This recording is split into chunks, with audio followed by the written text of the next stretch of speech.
The Story of Arthas, as Forgotten by Steve Danuser. It's a day like any other in the Kingdom of Lordaeron. The air is crisp and fresh with a warm breeze filling every home. Outside, children are playing, and the people of Lordaeron go about their daily duties. But for our young prince, this is not just a normal day. It has been months since he started his training as a paladin, and things aren't going as fast as he would have wanted. The light just does not seem to answer him as easily as it does any of the other young would-be paladins. In any other kingdom, with any other name, this would not be a problem, but in Lordaeron, with the name Menethil, this would be seen as a massive indictment against him and his family. The young Arthas trains tirelessly, committed and driven to become the greatest paladin the kingdom has ever seen. In the Kingdom of Lordaeron, the light is revered. The ruler of Lordaeron has always had a strong connection to the light. It is, after all, the Kingdom of Light. Arthas Menethil has no other option. He will need to become a paladin. He must walk in the footsteps of his ancestors. The problem, however, is not our young prince's connection to the light. It is his arrogance, his drive, his own shortcomings that stand in his way. His master and mentor, Uther, knows this well and spends much time trying to get our young hero, would-be king, to get out of his own way. As time went by, our young prince turned into a fine young man. A fine paladin, gifted in the ways of the light. However, his arrogance still gets the better of him. His own drive and need to be the best still serves as a hindrance to even greater clarity. His arrogance, however, does not make him nasty or too good for the common folk. No, quite the contrary. Our young prince has spent much of his life traveling his future kingdom, getting to know his people and falling in love with them. It was his people. He would keep them safe, no matter what. Of course, this did not mean that he was too busy to find personal time, if you know what I mean. Rumors were abound that our young prince had quite the crush on a fair young maiden, Jaina Proudmoore. They would spend much time together, and it is rumored that she would eventually be the future queen of Lordaeron. But for our young prince, his tranquil life was about to become his worst nightmare. For in the north, a dark power gathered. A power that would sweep the Kingdom of Lordaeron and test our young paladin prince. The Plague. It's a dreary, cold morning in Lordaeron. Breakfast is served while our young prince, now a paladin under the command of Uther, is training as always, honing his skills, still not content with his connection to the light. Little did our prince know then that his greatest weakness would become his enemy's greatest strength. Reports of a terrible plague sweeping Lordaeron has reached the keep, and our young prince is sent to investigate and deal with the origins of this plague. This is a plague, the likes of which has never been seen. It kills everyone it comes into contact with. There is no cure, and if that was the whole of it, then that would have been bad enough, but sadly, the victims of the plague do not stay dead. They return to the world of the living as the walking dead. Things still get worse, however, for when a living being is killed by the scourge, they too will return to join the armies of the dead.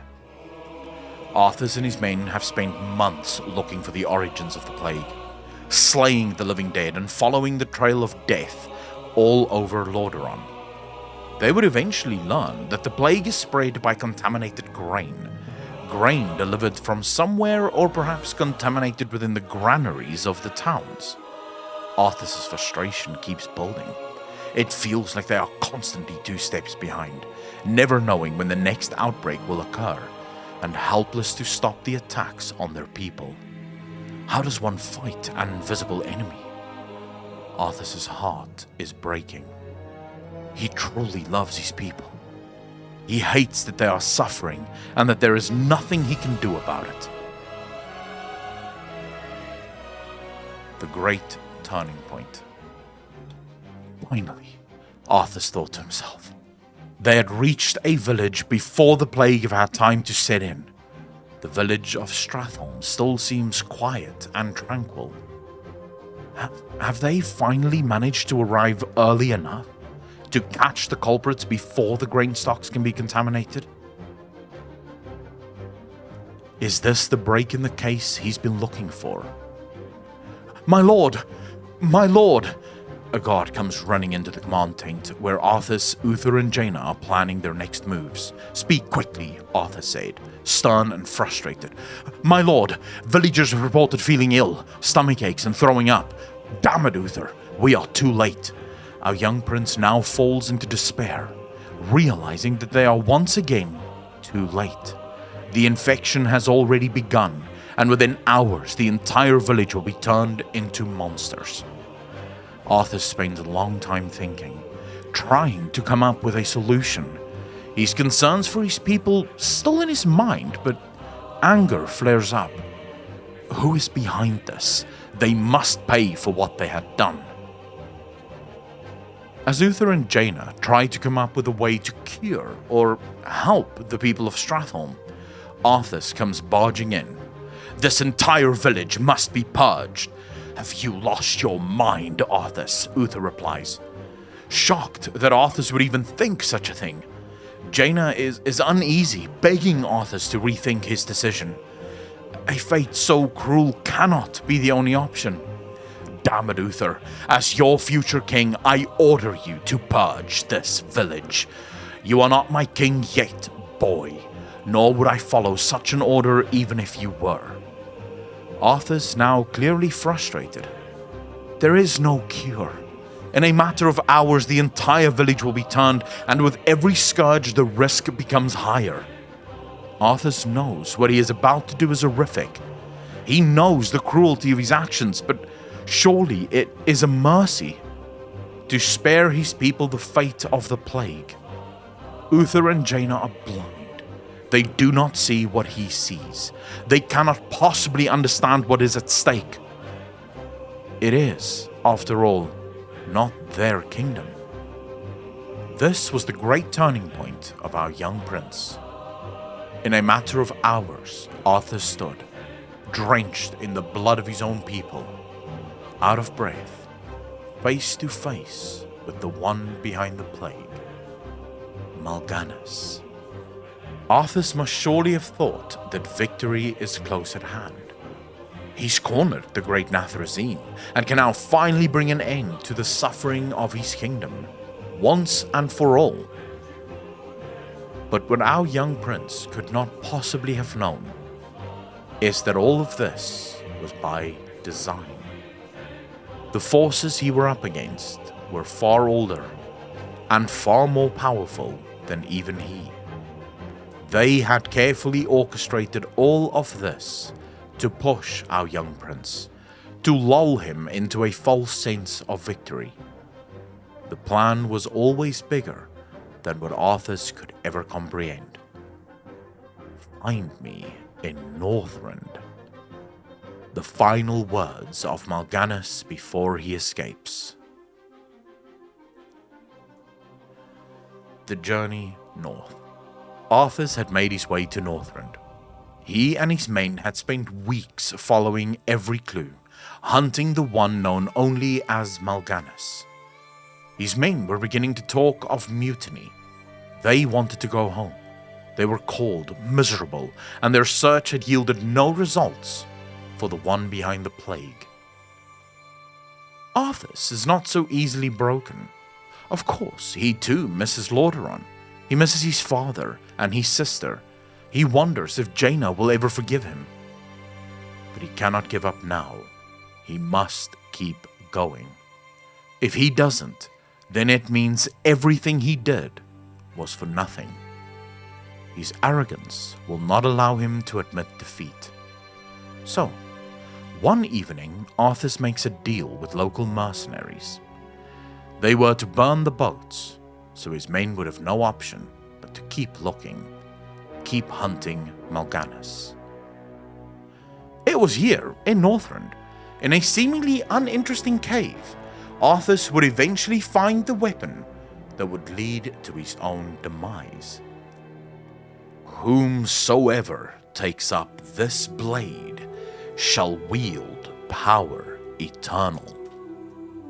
Just as the blade rends flesh, so must power scar the spirit. A warning. But for Arthas, no price was too great. Even Muradin's warnings fell on deaf ears, as Arthas was now more convinced than ever that this blade was to be the salvation of his people.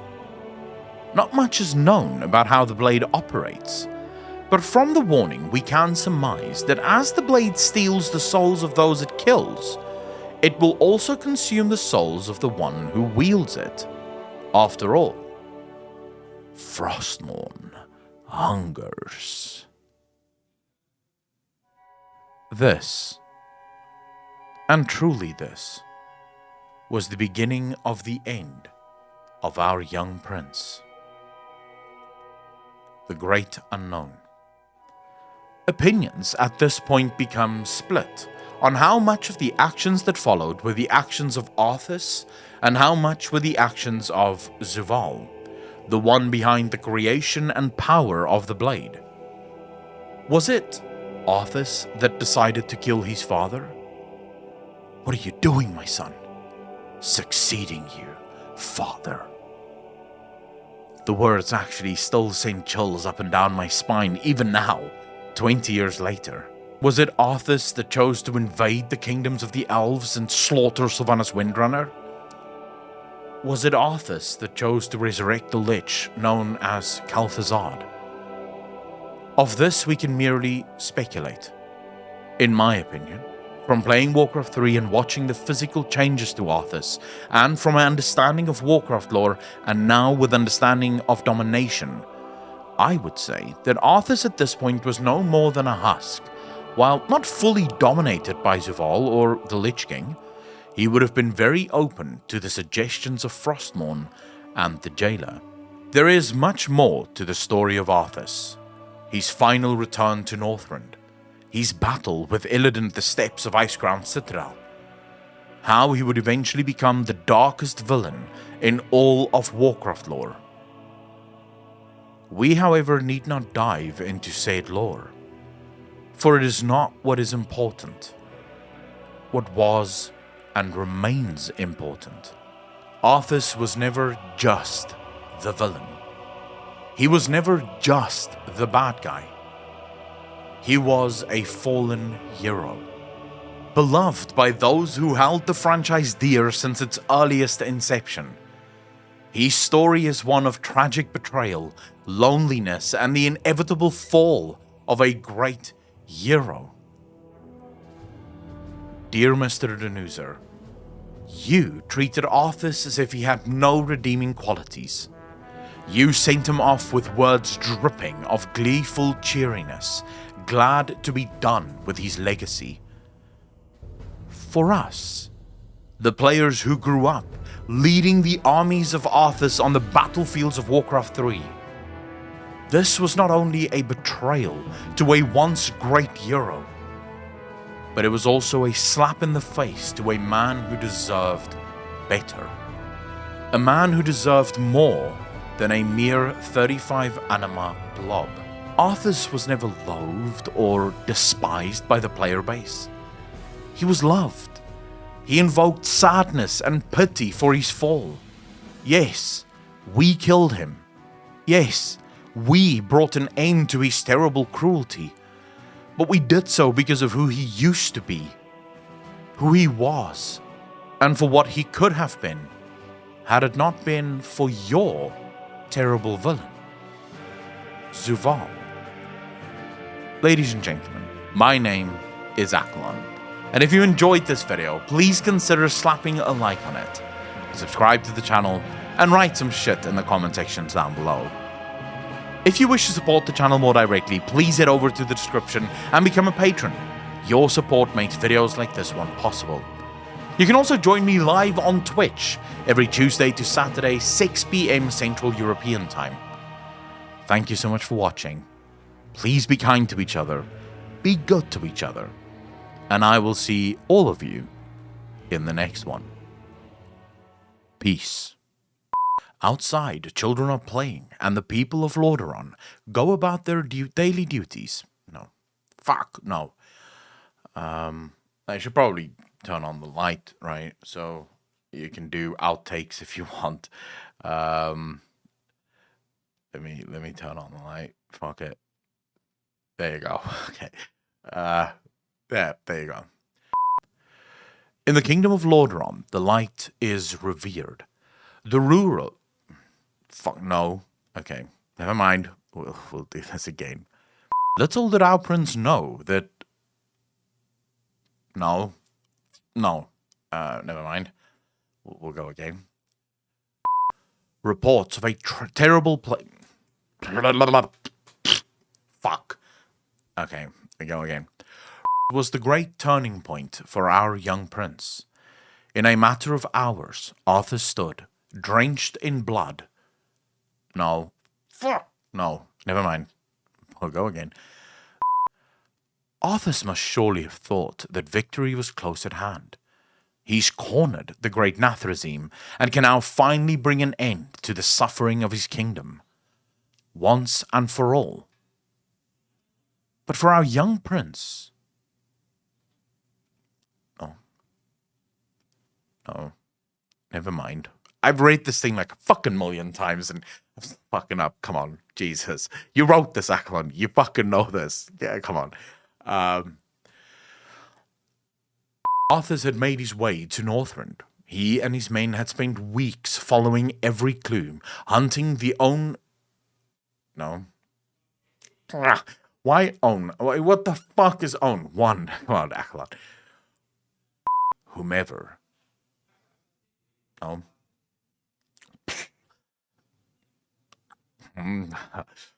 Whomsoever takes up this blade shall yield. No, what the fuck? Do a fucking voice. Ah, come on. Jesus. Even Muradin's warring...